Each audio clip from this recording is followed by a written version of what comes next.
Hello? Is someone there? Is it you? Oh, it is you. Welcome back. It's so good to see you again. I'm so glad you came. Thank you so much. Even though you come at the same time every day, I always get worried that you won't show up. Especially with how hard it is to tell the time of day like this. I won't know if the time of your usual arrival has passed or not. I know you've been coming for... How long has it been? Years now? I know you've been coming for such a long time already. But I still have the fear in the back of my mind that maybe yesterday was the last time I'll ever see you. That I'll never see you again after that. You know, maybe you wouldn't want to visit me again. Or maybe if you did want to, something happened to you. Like a sickness got you or a sinkhole or something. We both know I've said this so many times in the past already, but your visits really do mean so much to me.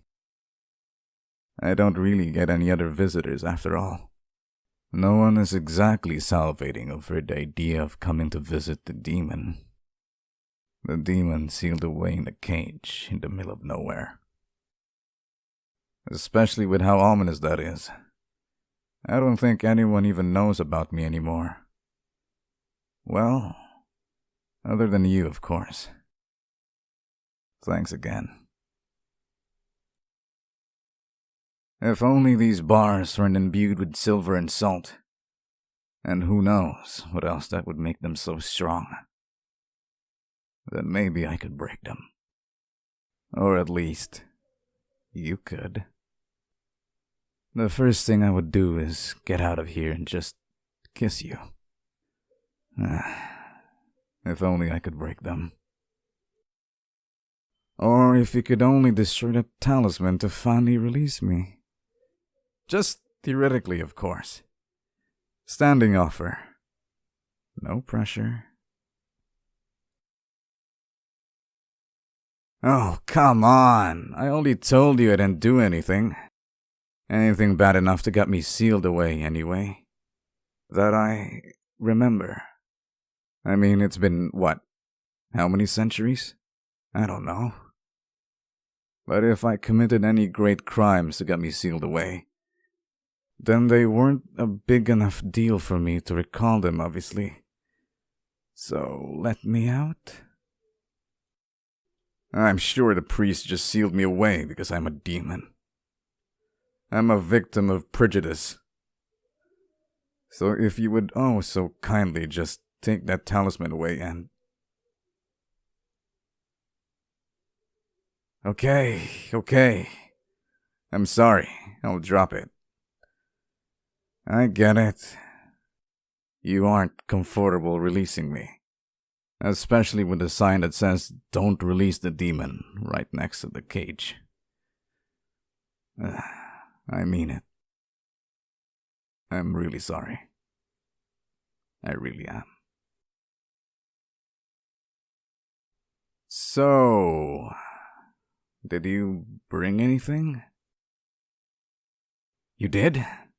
Oh, that's wonderful. Thank you so much for the food. You don't know how much it means to me.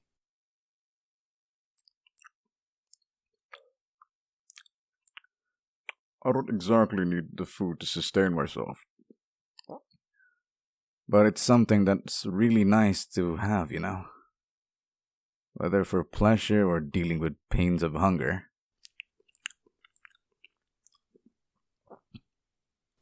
You honestly just have no idea how difficult things were before I met you.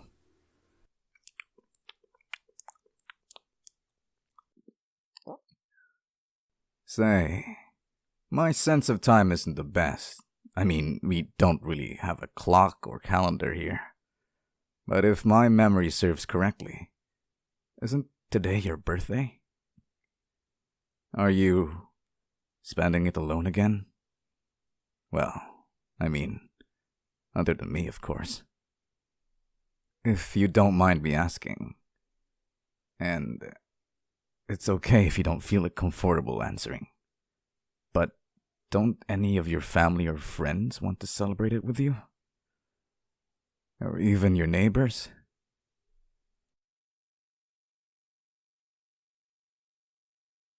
But why? You're such a great person. They should be falling over each other to spend time with you. And that's just on a normal day. On your very birthday, they should put in even more effort and care than that. They shouldn't leave you all alone.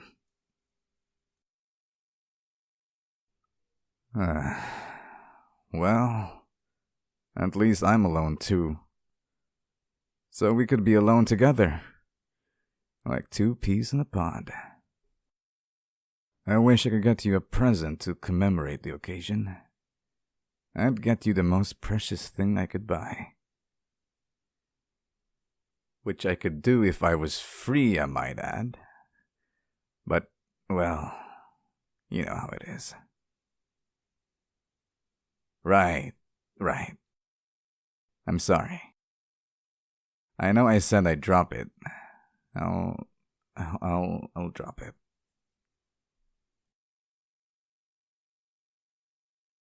I hope you don't think too poorly of me. But in a messed up kind of way, I'm actually kind of happy. When I know how lonely you must feel, it makes me feel a lot less alone myself. Not just in a I physically have company kind of way, but knowing that I'm not the only one with these crippling emotions. Before you stumbled upon me and visited me, the only company I really had was my own thoughts. It really sucks to be alone with your own thoughts, with no one to talk to, not a single soul, especially for so long. I just stare at the stars and think, well, I guess it doesn't really matter what I thought back then. But I am glad you feel the same way. Lonely. Like me. I mean, surely you must feel lonely like me, right? You always complained your journey here was long, yet you make the trip each and every single day. Whether through blistering heat or heavy rain. Whether through hail or snow. All just to visit me. I wish I could visit you. I could make you feel a lot less lonely. I would make you feel so attended and loved. Not like your family and so-called friends. Not like your neighbors. Not like all those people who abandoned and neglected you. Who still are. If I were free, there would be so many things I could do to make you feel loved.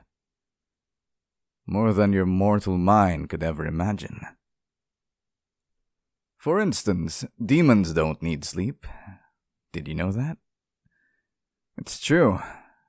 I could watch you all throughout the long night to make you feel safe. To make sure you are safe.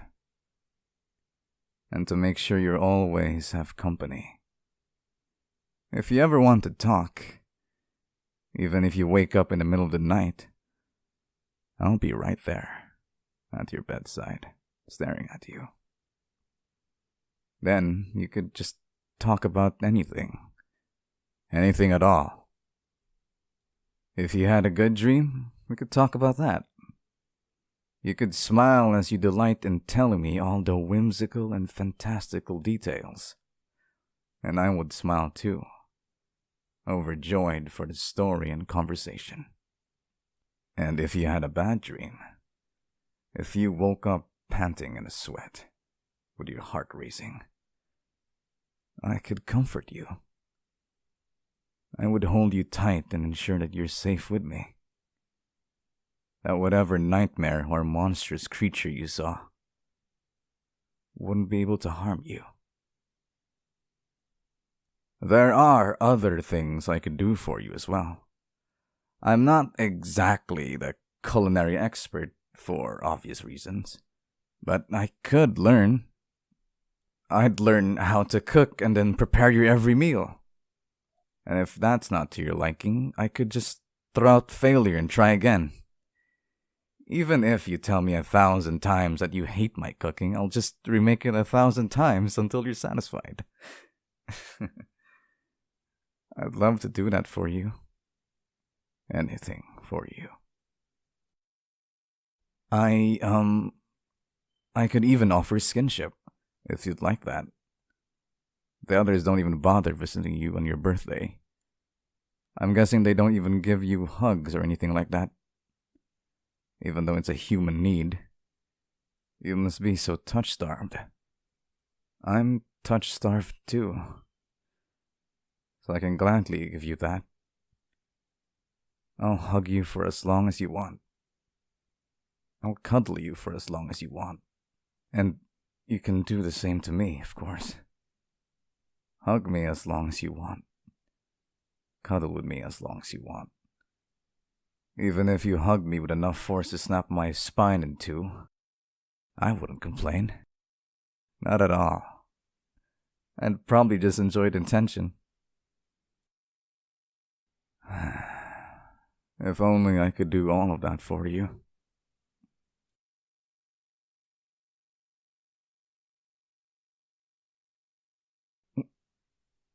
Wait, what are you doing with a talisman?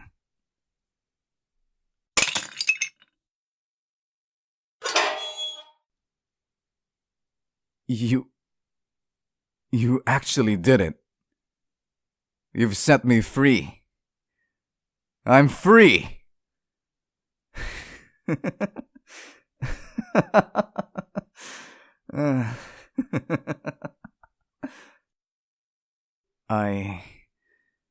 I don't even know how to respond. But maybe...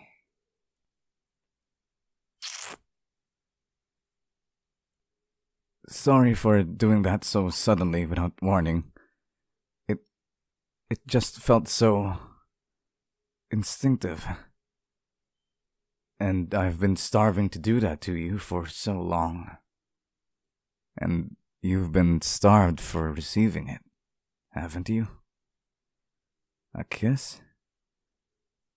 It's okay. You don't have to be all alone anymore. You don't have to be neglected anymore. I'm right here, beside you. I'm so proud of you. You let me free even though I could have used my freedom to escape or leave you. I wasn't exactly going anywhere when I was stuck inside that cage after all. But don't worry. I won't let you down. You have been loyal to me for all this time. Always visiting me, no matter what. Always bringing me food. Always talking with me. It's high time I return the favor. I'll be forever loyal to you. Just as you have been loyal to me. Even until the sun goes out. I'll give you all the love and attention you deserve. I'll never neglect you. I'll never abandon you. Not like the others. Speaking of people who've neglected and abandoned you, we should go find them. I need to get my hands on them. I have so much to say to them, and you can rest assured that I know just how to deal with them. They won't be the first humans I've killed after all.